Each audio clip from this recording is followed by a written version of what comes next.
පොඩි ගේමක් තියෙනවා. මේ පපුවල් ගෙඩිය ස්ටෙප් 5කින් මේකේ තියෙන පොත්ත අයින් කරන්න ඕන. මම ටච් කරන්න පුළුවන් මට 5 පාරක්. එතකොට මේකේ පොත්ත කරා. 5 පාරයි. පටන් ගන්න. පටන් ගන්න. කයි. චුට්ටක් දියුණා.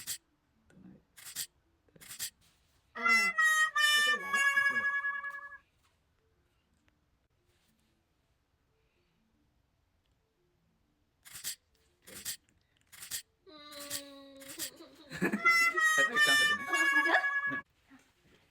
ඉස්සරහම දුන්න.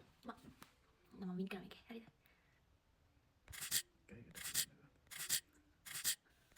Yes! මේ චුට්ටක් විතර උඩ. නෑ නෑ මෙතන මේ තියෙන චුට්ටක් විතර. අනේ. දෙන්න.